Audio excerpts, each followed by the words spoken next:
ஸ்ரீ குருப்யோ நமஹ. இன்றைய பதிவிலே நாம் பார்க்க இருப்பது சூரிய வழிபாட்டின் சிறப்பு பற்றி. ஆதிசங்கர பகவத்பாதர் அவர்கள் வேதத்தை அடிப்படையாக கொண்டு 6 வித வழிபாட்டு முறைகளை நமக்கு தந்தருளி இருக்கிறார். அவை கானபத்தியம், கௌமாரம், ஷௌரம், சாக்தம், சைவம் மற்றும் வைஷ்ணவம். பொங்கல் திருநாளான இன்று நாம் சூரிய வழிபாட்டின் சிறப்பு பற்றி தான் பார்க்க இருக்கிறோம்.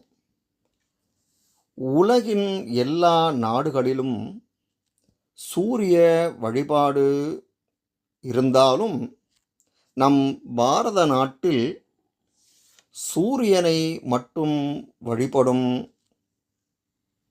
சூரிய மதம் பழங்காலம் தொட்டே இருந்து வருகிறது. பிரம்மோபனிஷதம் என்னும் உபனிஷதம் சூரியனை முழுமுதற் கடவுளாக கூறுகிறது. யாக்ஞவல்க்ய மகரிஷிக்கு சூரியன் நேரில் தோன்றி இந்த உபனிஷத்தை உபதேசித்தார்.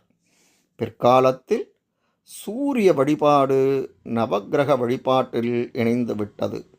நவக்கிரகங்களின் தலைவனாக சூரியன் விளங்குகிறார். வாரத்தின் முதல் நாளுக்குரியவரும் இந்த சூரிய பகவானே. சூரிய பகவானுக்குரிய வாகனம் குதிரை. அதனால் அவருக்கு சப்தாஸ்வரூடக என பெயர். அதாவது 7 குதிரைகள் சூரியனின் தேரை இழுத்துச் செல்கின்றன. ஒரு ராசி விட்டு மற்றொரு ராசிக்கு சஞ்சாரம் செய்வதே சூரியனின் தொழிலாகும். இதனால் ஆற்றலுடன் ஓடும் சுபாவம் கொண்ட குதிரையை வாகனமாக சூரிய பகவான் கொண்டிருக்கிறார். சூரியலோகத்தில் தண்டி, பிங்களன் என்னும் 2 துவார பாலகர்கள் காவல் புரிகின்றனர்.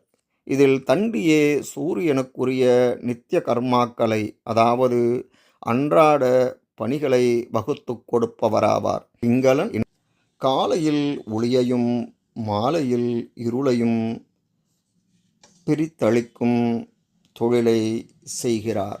இந்த உலகிலுள்ள அனைத்து ஜீவராசிகளுக்கும் நண்பனாக உதவி செய்வதால் அவருக்கு மித்திரன் எனவும் பெயர் உண்டு. அப்பேற்பட்ட உலகத்தின் நண்பனாகிய சூரிய பகவானை இந்த நன்னாளில் வணங்கி அவரது அருளை பெறுவோம். நன்றி, வணக்கம்.